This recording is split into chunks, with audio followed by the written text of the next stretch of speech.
Margaret Chen stood in the middle of her grandmother's apartment, surrounded by boxes and memories she didn't even know existed.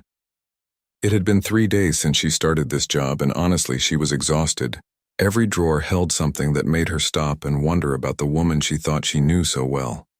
The apartment smelled like old books and lavender sachets. Dust particles danced in the afternoon sunlight that streamed through the windows.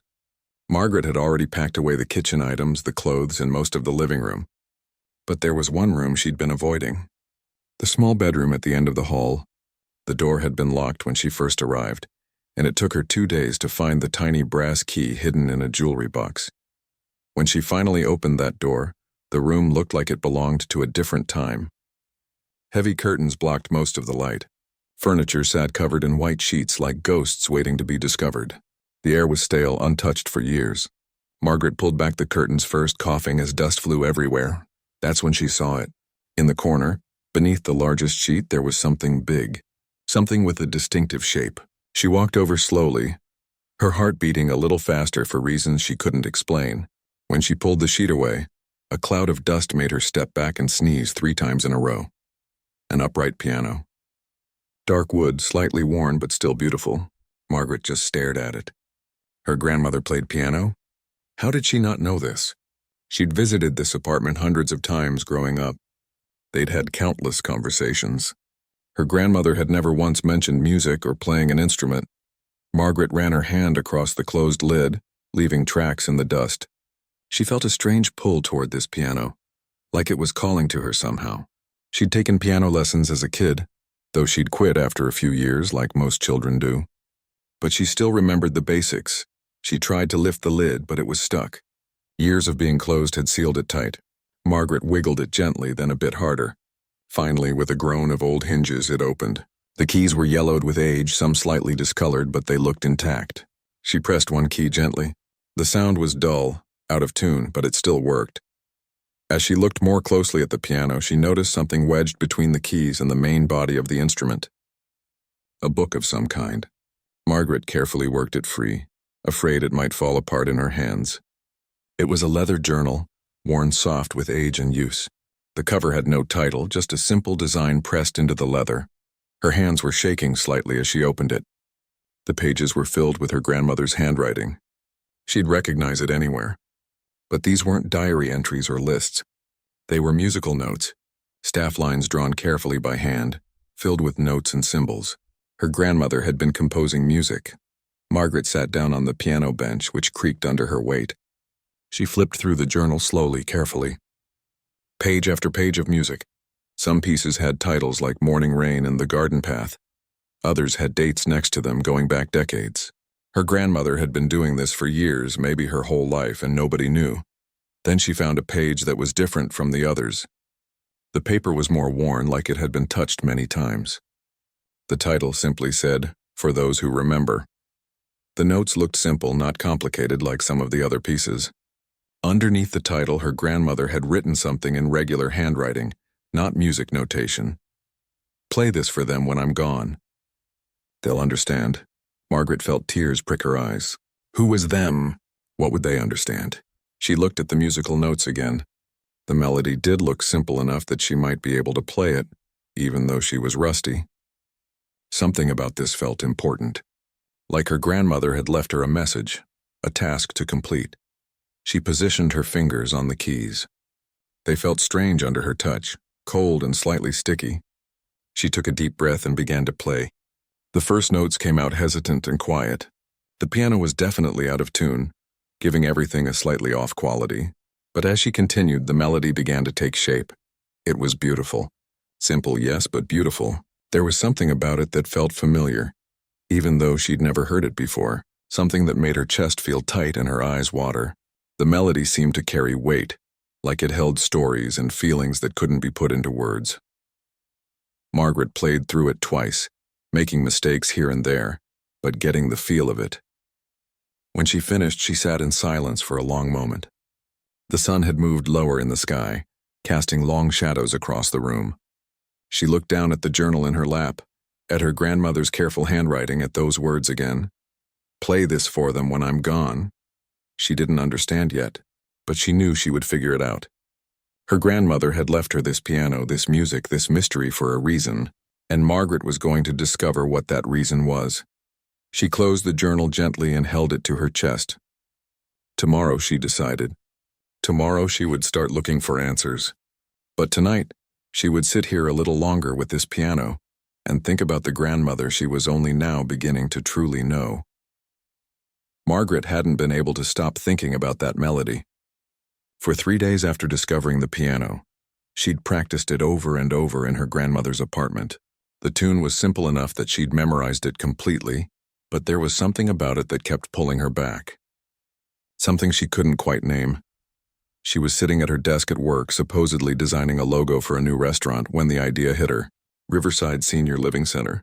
That's where her grandmother had spent the last 2 years of her life. Maybe someone there would know about the music. Maybe they could tell her what "play this for them when I'm gone" actually meant. Margaret closed her laptop. The logo could wait. She needed answers. Riverside was a 20-minute drive from her office. She'd visited her grandmother there dozens of times, but it felt different. Walking through those doors today, she wasn't visiting anymore. She was searching for something. The woman at the front desk recognized her. "Oh, hello, dear. I'm so sorry again about your grandmother. She was such a lovely woman." "Thank you," Margaret said. "Actually, I was wondering if I could ask you something. Did my grandmother ever mention playing piano? Or writing music?" The woman thought for a moment. I don't think so." But she kept to herself mostly. Spent a lot of time in her room reading. "You might want to talk to some of the other residents. They might know more than I do." Margaret nodded and walked toward the common area. It was mid-afternoon, and about a dozen elderly people were scattered around the room. Some were watching television. Others were doing puzzles or just sitting quietly. She recognized a few faces from her visits. An older woman named Helen looked up and smiled. "You're Rose's granddaughter, aren't you?" "Yes, I am." Margaret sat down next to her. "Helen, did my grandmother ever talk to you about music?" Helen's expression changed, becoming more thoughtful. "Music? Well, she did hum sometimes. Beautiful little tunes. I always meant to ask her about them, but you know how it is. You think you have all the time in the world, and then suddenly you don't." Margaret felt a flutter of excitement. "Do you remember any of the tunes?" "Oh, I don't know. It's been a while." Helen closed her eyes, trying to remember. There was one she hummed quite often. It was simple but pretty. Made me feel peaceful somehow. "Would you like to hear something?" Margaret asked suddenly. "I found some of her music. I could play it for you. For everyone here." Helen's eyes brightened. "That would be wonderful. I think your grandmother would have liked that." Margaret found the activities director, a young man named Kevin, and explained what she wanted to do. He seemed enthusiastic about the idea and helped her set up a keyboard in the common room. Within 30 minutes, word had spread and more residents had gathered. Margaret sat down at the keyboard, her hands shaking slightly. She'd played for herself, but never for an audience. And definitely not for people who had known her grandmother. What if they hated it? What if it didn't mean anything to them? "This is a melody my grandmother wrote," she announced to the small crowd. "I found it in her apartment along with a note saying to play it for you. So here it is." She took a deep breath and began to play. The simple notes filled the room, gentle and clear. At first, nothing seemed to happen. People listened politely, the way audiences do. But then slowly something began to change. An old man in the corner sat up straighter in his chair. A woman near the window closed her eyes and tears started rolling down her cheeks. Helen reached over and grabbed the hand of the person sitting next to her. All around the room, faces were transforming. Hard expressions softening. Distant eyes becoming present and focused. Margaret kept playing, hardly believing what she was seeing. The melody wasn't even that complicated. It was simple, almost childlike in its structure. But somehow it was reaching these people in a way she couldn't understand. When she finished, the room was silent for a long moment. Then Helen spoke, her voice thick with emotion. "That was beautiful. I don't know how to explain it, but it felt like coming home, like remembering something important I'd forgotten." Others nodded in agreement. A man Margaret didn't know wiped his eyes and said, "It reminded me of my youth, dancing with my wife at our wedding. The music playing on the radio. All of it just flooded back." "Play it again," someone called out. "Please." Margaret played it 3 more times. Each time she watched the same reaction ripple through the audience. These elderly people, many of whom had seemed tired and distant when she arrived, were now alert and engaged. They were talking to each other, sharing memories, laughing and crying at the same time. Kevin pulled her aside after the fourth time through. "I've worked here for 5 years," he said quietly. "I've never seen anything like this." "What is that song?" "I honestly don't know," Margaret admitted. "I just found it in my grandmother's things." "Well, whatever it is, it's special." "Look at them." Margaret looked. The room was alive with conversation and emotion. Mr. Peterson, who usually sat alone and rarely spoke, was in deep conversation with 2 other residents about music from the war years. Mrs. Williams, who suffered from severe memory problems, was humming along and tapping her foot with perfect rhythm. An elderly woman approached Margaret slowly, using a walker. Her name was Dorothy, and Margaret remembered her from previous visits. She'd always seemed sad and withdrawn. "Your grandmother," Dorothy said softly. "She used to hum that tune. Late at night, when some of us couldn't sleep, we'd hear it coming from her room. It always made us feel better. Made us feel less alone." Margaret felt tears building in her eyes. "She never told me she wrote music. She never told anyone in the family." "Some gifts are meant to be discovered," Dorothy said with a gentle smile. "Maybe she knew you'd find it when the time was right. Maybe she knew you'd know what to do with it." As Margaret packed up the keyboard later that afternoon, Kevin approached her again. "Would you consider coming back? Maybe once a week? I think it would mean a lot to the residents." Margaret thought about her job, her busy schedule, all the reasons she should say no, but then she looked around the room at the faces of these people who had known her grandmother. People who were still smiling and talking, more animated than they'd been in months, according to Kevin. "Yes," she said, "I'll come back." Over the next week, Margaret couldn't shake the experience from her mind. She started researching music therapy, memory care, the connection between songs and the brain. She learned that music could reach parts of the mind that other things couldn't, that melodies from someone's youth could unlock memories and emotions that seemed lost forever, but there was something more to her grandmother's melody, something intentional in its construction. Her grandmother hadn't just written a pretty tune. She'd created something specific, something designed to reach a particular group of people in a particular way. Margaret pulled out the journal again and started reading more carefully. Her grandmother's notes were detailed and precise. References to specific musical intervals, rhythm patterns, harmonic structures, pages of observations about which songs affected elderly people most strongly and why. This wasn't just composition. This was research. This was science combined with art. And suddenly, Margaret understood. Her grandmother had been working on something bigger than anyone knew. Something that could help people hold on to themselves even as memory faded. Something that said, "You're still here. You still matter. You're still you." Margaret sat at her kitchen table with the journal open in front of her. Outside her window, the city was getting dark. She had a decision to make. She could keep working her design job, play for the residents at Riverside once a week as a nice hobby, and let her grandmother's work remain a beautiful secret. Or she could do something more. Something that scared her and excited her in equal measure. She picked up her phone and called Riverside. "Kevin, it's Margaret. I was wondering if you know of any other senior living facilities that might be interested in this music program." Kevin's voice brightened. "Actually, I have a friend who runs a place across town. I was already telling her about what happened here. She's very interested." "Good," Margaret said, feeling something settle in her chest, "because I think I'm going to need to do this more often." After she hung up, Margaret looked at her grandmother's photo on her phone. "Okay, Grandma," she whispered.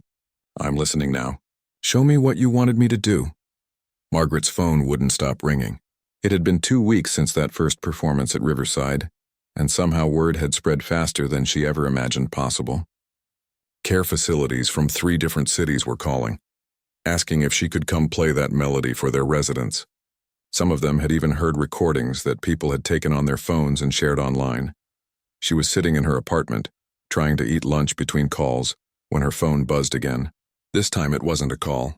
It was an email from someone named Dr. Vincent Torres. The subject line read, "I need to talk to you about your grandmother's melody." Margaret almost deleted it. She'd been getting strange messages from all kinds of people. Some wanted to buy the sheet music. Others claimed they'd heard similar melodies in their dreams. One person even insisted her grandmother had stolen the tune from an old folk song, which Margaret knew wasn't true. But something about this email felt different. She opened it and started reading. Dr. Torres explained that he was a retired music professor who had spent 40 years studying the relationship between music and memory. He'd been visiting his sister at Riverside when Margaret played, and what he experienced had left him unable to sleep for days. He needed to understand what he'd heard, Margaret wrote back. Within an hour, they'd arranged to meet at a small coffee shop downtown the next morning.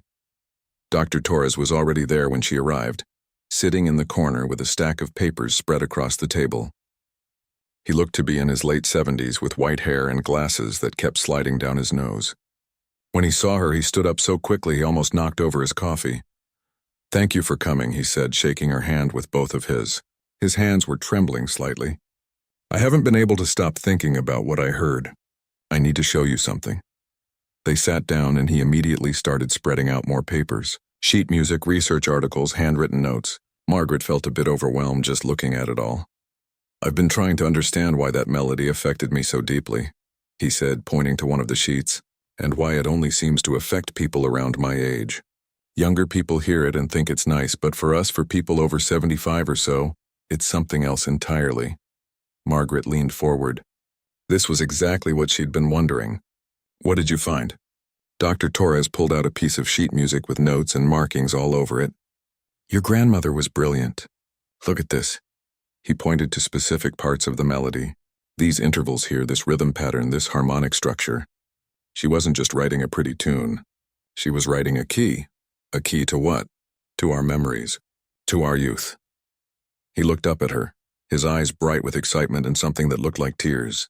The music we hear when we're young, roughly between ages 5 and 25, becomes imprinted in our brains in a special way.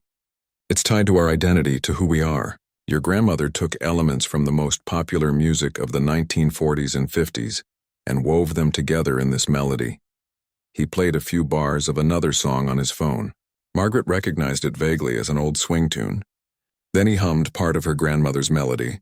The connection was subtle but definitely there. "It's not copying," Dr. Torres continued. "It's more like she's speaking our native language. The melody uses the same musical vocabulary we grew up with, the same rhythms we danced to, the same harmonic patterns we heard on the radio, but she arranged them in a way that feels both familiar and new." Margaret thought about all those faces at Riverside, the tears, the smiles, the way people had reached for each other's hands. So it's bringing back their memories? More than that. Dr. Torres pulled out another paper, this one covered in scientific diagrams. Music bypasses the parts of the brain that are often damaged by age and illness. Even people with advanced memory problems can often still respond to music from their youth. Your grandmother created something that reaches past all the walls we build as we get older, past the fear and confusion, straight to who we really are. They talked for almost 3 hours. Dr. Torres showed her research studies about music therapy, about how certain melodies could help people with conditions that made them forget almost everything else.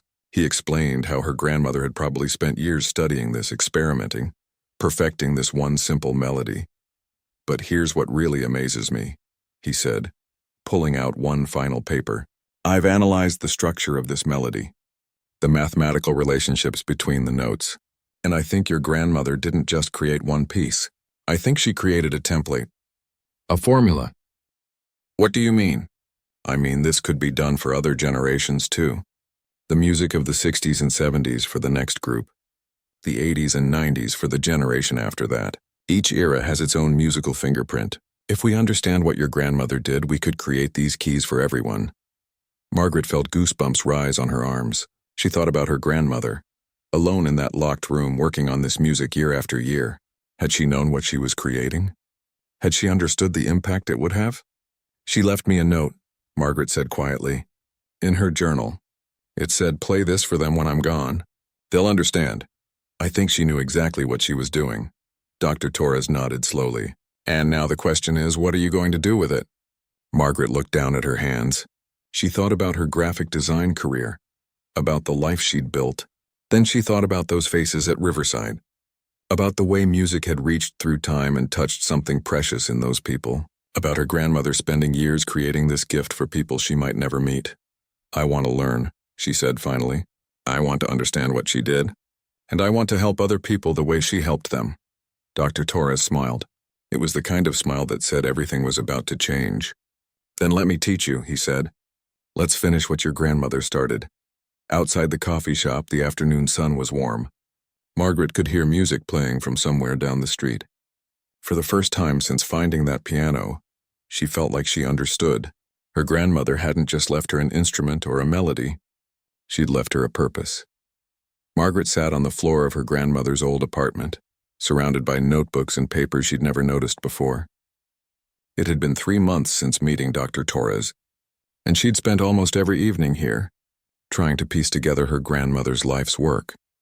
The apartment should have been emptied and returned to the landlord weeks ago, but Margaret had negotiated an extension. She couldn't leave, not yet. Every day she discovered something new hidden in drawers, tucked behind books folded into old photo albums. Tonight, she'd found a box in the back of the closet labeled simply 1967-1982. Inside were cassette tapes, dozens of them, each carefully labeled with dates and notes. Margaret pulled out her laptop and the old cassette player she'd bought at a thrift store specifically for this project. She pressed play on the first tape. Her grandmother's voice came through, younger than Margaret had ever heard it, filled with energy and excitement. June 15th, 1967, I've been interviewing residents at Parkview, home about the music they remember from their teenage years. Mrs. Wilson spoke for 20 minutes about hearing Benny Goodman at a dance in 1938. She couldn't remember what she ate for breakfast, but she remembered every detail of that night. The dress she wore, the boy who asked her to dance, the way the music made her feel alive. Margaret listened to tape after tape, her grandmother's voice chronicling years of research, of conversations with elderly people, of careful observations about which songs made them smile, which made them cry, which brought them back to themselves even for just a moment. On one tape from 1973, her grandmother's voice sounded frustrated. I know there's a pattern here. I can feel it, but I can't quite see it yet. Why does Moonlight Serenade reach them differently than In the Mood? They're both big band, both from the same era. What's the difference? Margaret paused the tape and pulled out her phone. She texted Dr. Torres, found her research tapes. There are so many. She spent decades on this. His response came immediately. Come to my house tomorrow. There's something I need to show you. The next morning, Margaret drove to Dr. Torres's small house across town. He lived alone now, he'd told her. His wife had passed away 5 years ago, and his kids lived in different states. The house was cluttered with books and papers, a piano taking up most of the living room. I've been going through my old files, he said, leading her to his study. Your grandmother and I corresponded regularly for years. I kept all her letters. He handed Margaret a stack of envelopes, all addressed in her grandmother's handwriting. Margaret opened the first one, dated 1998. Dear Vincent, it began. I think I've finally figured it out. It's not just about the songs themselves. It's about the mathematical relationships between the notes, the intervals that were popular in that era, the way the melodies moved. I can create something new that carries the same emotional weight as those old songs without copying them. Margaret read through letter after letter, her grandmother describing her experiments, her failures, her small victories. In one letter from 2003, she wrote about discovering that certain chord progressions were more common in the 1940s than any other decade, and how those progressions seemed to act like a key to unlock something in the brain. She was mapping the musical DNA of an entire generation, Dr. Torres said quietly. Most researchers were studying individual songs and their effects. Your grandmother was thinking bigger. She was looking at the whole landscape of music from that time and finding the common elements that made it resonate. He pulled out a thick folder, and in these last letters from about 10 years ago, she started talking about something else. Something that scared her a little, I think. Margaret opened the folder. Inside was a letter from 2015, and her grandmother's handwriting looked shakier, older. Vincent, I've created the melody. It works exactly as I hoped. But I'm realizing now that I'm running out of time. I'm 78 years old. I don't have the energy to create these keys for other generations. And even if I did, the world is changing so fast. The music of the 60s, 70s, 80s, 90s, 2000s. Each decade has become so distinct. This work could take another lifetime. Margaret felt tears building in her eyes as she continued reading. I've been thinking about my granddaughter. She's 23 now, studying design. She's creative, thoughtful, kind. Sometimes I watch her and think maybe she's the one who could continue this. But how do I tell her? How do I burden her with this without making her feel obligated? I want her to choose this path because she wants to, not because her dying grandmother asked her to. The letter ended there. Margaret sat down heavily in Dr. Torres's desk chair. She knew. Margaret whispered. She knew she was leaving this for me to find. I think she hoped you would, Dr. Torres said. And I think she believed you'd be ready when the time came. Margaret looked up at him. But I'm not a music therapist. I'm not a researcher. I don't have her knowledge or her training. No, Dr. Torres agreed. But you have something she didn't have when she started. You have her complete research. You have her method. You have her melody as a template. And you have me to help guide you. He sat down across from her. Your grandmother spent 40 years figuring out the puzzle. You don't have to start from scratch. Margaret thought about the past 3 months, the performances at different facilities, the faces of the people she'd played for, the way that simple melody had reached across time and touched something precious in them. I want to do this, she said slowly. But I need to understand it better. I need to learn music theory, memory science, all of it. Dr. Torres smiled. Then we start tomorrow. I'll teach you everything I know about music theory and composition, and I have colleagues who specialize in music therapy and neuroscience. Your grandmother's work didn't happen in isolation. There's a whole field of research now about music and memory. We can build on it. Margaret nodded, feeling something settle in her chest. A sense of purpose she'd been looking for her whole life without knowing it. There's one more thing, Dr. Torres said. He walked to his piano and pulled out a folder from the bench. I've been working on something. Based on your grandmother's methods, I've started analyzing the music of the 1960s. The British invasion, Motown, early rock and roll.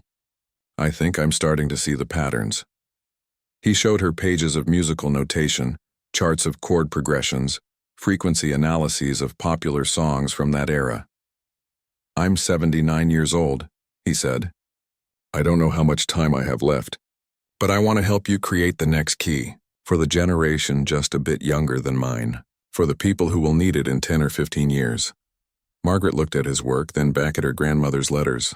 2 generations of researchers, both dedicating their lives to helping people hold on to their memories, their identities, their sense of self. Let's do it, she said. Let's finish what she started. Dr. Torres's eyes lit up with an excitement that made him look decades younger.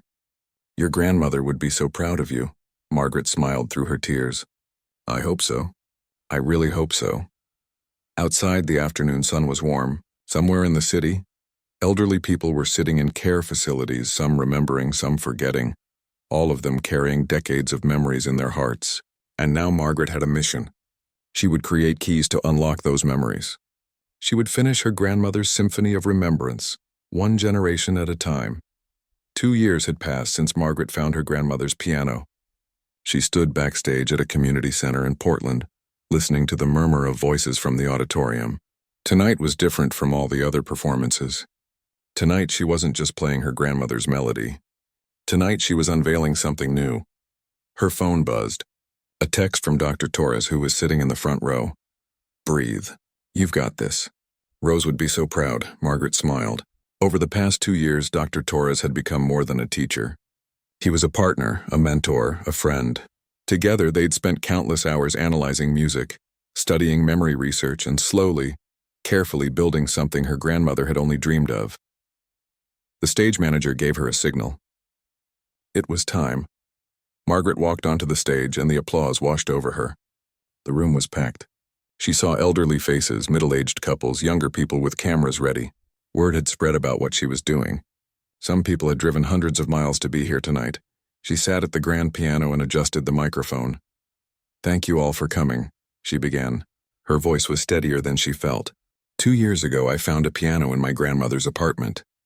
I didn't know she played music. I didn't know she'd spent 40 years researching how melodies can help us hold on to our memories and ourselves. She saw people leaning forward, listening intently. My grandmother created a melody specifically for people who grew up in the 1940s and 50s, a simple tune that somehow reaches past all the walls we build as we age. It unlocks something precious. Memories, feelings, a sense of who we really are. Margaret paused, looking out at the audience. Tonight I'm going to play that melody for you, but I'm also going to play something new. Something my teacher, Dr. Torres, and I have been working on for the past year. She saw Dr. Torres in the front row, dabbing at his eyes with a handkerchief. We've created a melody for the next generation, for people who grew up in the 60s and early 70s, for those who remember the Beatles and Motown, Woodstock and the British invasion. We've used my grandmother's methods to create a new key, and tonight is the first time anyone will hear it. The room was completely silent now. Margaret placed her hands on the keys and began playing her grandmother's original melody. The familiar notes filled the space, gentle and haunting. She watched the oldest people in the audience react just as they always did. Eyes closing, hands reaching out, tears falling. That look of recognition and remembrance spreading across their faces. When she finished, the applause was mixed with sniffling and the sound of people comforting each other. Margaret waited for it to quiet down. And now, she said softly, here's something new. She began playing the second melody. It was different from her grandmother's piece, but somehow related, like they were part of the same family. The notes carried hints of rock and roll rhythms, the sweetness of Motown harmonies, the adventurous spirit of 60s music. But it was all woven together into something original, something that stood on its own. Margaret watched the audience carefully. The people in their 60s and 70s started reacting. A woman in the third row put her hand over her heart. A man closed his eyes and started swaying slightly. She saw recognition dawning on face after face. Not recognition of the melody itself, but recognition of something deeper, the feeling of their youth, the echo of who they used to be. When she finished, there was a long moment of silence. Then the applause exploded. People were standing, crying, hugging each other. A woman rushed up to the stage. That was it, she said, her voice shaking. I don't know how you did it, but that was exactly it. I felt 17 again. I felt like myself. More people came forward wanting to talk, to thank her, to share their stories. Margaret listened to each one, her heart full. This was why her grandmother had dedicated her life to this work. These moments, these connections. After the crowd thinned out, Dr. Torres came backstage. He looked exhausted but happier than she'd ever seen him. We did it, he said simply. Rose's dream. We made it real. Margaret hugged him. We're not done yet, though, are we? He laughed. Not even close. There's the 80s, the 90s, the 2000s. Each generation deserves this. I know. Margaret pulled out her phone and showed him something. Look at this. It was an email from a university in Boston. They wanted to fund her research, to make this an official study, to help her train other musicians in her grandmother's methods. And this one, she scrolled to another email. A music therapy organization wants to include our melodies in their training programs. Dr. Torres read through the emails, shaking his head in wonder. Your grandmother worked in isolation for 40 years. Now the whole world wants to help. Times have changed, Margaret said. People understand the connection between music and memory now. They're ready for this.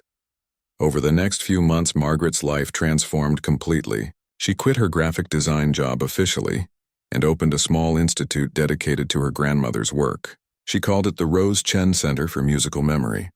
She started teaching workshops showing other musicians how to analyze the musical patterns of different eras, how to create melodies that could reach across time. Students came from all over the country to learn. Dr. Torres became the center's director of research, though Margaret insisted he take it easy. He was 81 now and his health wasn't what it used to be. But he came in every day, excited to guide the next generation of music therapists and researchers. The melodies started spreading to care facilities across the country, then across the world. Families would request specific ones for their loved ones. Music therapists incorporated them into their practice. Researchers started studying why they worked so well, publishing papers that referenced Rose Chen's groundbreaking approach. One evening, Margaret sat alone in her office at the center. On the wall, she'd hung a photo of her grandmother, young and smiling, sitting at that same upright piano. Next to it was the original leather journal, now protected in a glass case. Her phone rang. It was a woman calling from Australia. Her mother had severe memory problems and had stopped recognizing her own children. But when a therapist played the 1940s melody, her mother had looked up and smiled and said her daughter's name for the first time in months. Thank you, the woman said, crying. Thank you for giving me my mother back, even if just for a moment." After the call ended, Margaret sat in the quiet office. She thought about her grandmother, working alone all those years, believing in something no one else could see. Creating beauty and healing in that locked room. "I did it, Grandma," Margaret whispered to the photo. "I finished what you started, and I'm going to keep going. For every generation, for everyone who needs to remember who they are." Outside the window, the city lights were coming on. Somewhere out there, an elderly person was listening to a simple melody and finding their way back to themselves. And somewhere else, a younger person was just beginning to forget, not knowing that years from now, there would be a melody waiting for them too. Margaret opened her laptop and pulled up her work on the 1980s melody. She had a long way to go, but she wasn't in a hurry. This was a lifetime's work, just like it had been for her grandmother. And just like her grandmother, she would do it with love, with patience, and with the belief that music could be a bridge across time, a key to unlock the heart, a way to say, "I remember you, I remember who you are." And that, Margaret thought, was the greatest gift anyone could give.